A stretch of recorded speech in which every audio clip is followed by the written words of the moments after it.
আমার ড্রেসে কোনো অশ্লীলতা আমি খুঁজে পাইনি বলেই পড়েছি। উটের দুধ নিয়ে আমি বললাম এটা আমি ঈদের পরে করবো। আমি তো ম্যাক্সিমাম হচ্ছে লিকুইড দুধটা আমি নিয়ে আসি। যে যেটা ড্রেস পরবে সে অবশ্যই 18+। সো এটা আসলে তার উপর ডিপেন্ড করে সে ড্রেস পরবে কি পরবে না। আর যে নোটিশ পাঠিয়েছে এটা তারই ব্যাপার, সে মানে কেন পাঠিয়েছে আসলে এই ব্যাপারে আমি ভাই ক্রিকেট খেলা ভালো পারি, কিন্তু আমার মনে হয়েছে যে মাঠে যে ক্রিকেট খেলতে পারবো না, দ্যাটস ওয়াই আমি কিন্তু খেলাই যাই নাই, কারণ যেটা আমি পারবো না সেটা আমি করব না। সো এখন যিনি নোটিশটা পাঠিয়েছেন এটা একান্তই তার ব্যাপার। এটা আমি আসলে কিভাবে বলবো, আমি দেশে ছিলাম না, আমি আসছি এই যে 2 দিন হলো। আসলে সেলিব্রিটির সংজ্ঞা যেটা আপনারা বলছেন অবশ্যই ছিল, কারণ আমার মনে হয় সবাই মিলেই ছিল। এখন আমি আসলে দেখি নাই খেলাটা কারা ছিল না, আমি আসলে মন্তব্য করতে পারবো না। উটের দুধ নিয়ে আমি বললাম এটা আমি ঈদের পরে করব, এবং অফকোর্স আমি করব, সিরিয়াস আমি করব, এবং আমি অলরেডি অনেক পার্টনার বাংলাদেশেও পেয়ে গেছি। এটা কিন্তু আসলে একটা ভালো বিজনেস, মানে বিজনেস তো সবই করা যায়। সো আমি যেখানে যাই শুধু বলে যে উটের দুধ খেয়ে কী অবস্থা, সো আমি বললাম হ্যাঁ আমি তো উটের দুধ খেয়ে সুন্দর, এত মেবি।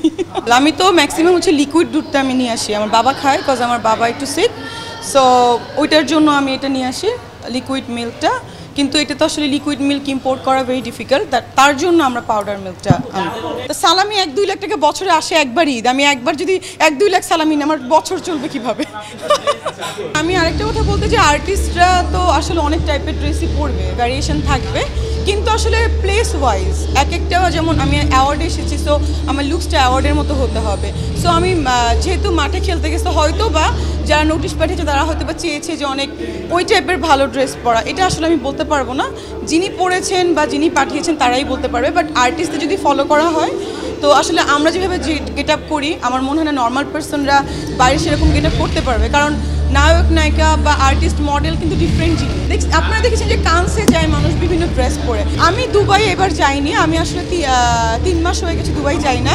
আমি সিঙ্গাপুর গিয়েছিলাম, সেখান থেকে আমি মালয়েশিয়া গিয়েছিলাম, আমার প্রোগ্রাম ছিল, সেখান থেকে ইন্ডিয়া গিয়েছিলাম আমার বাবার ট্রিটমেন্টের জন্য।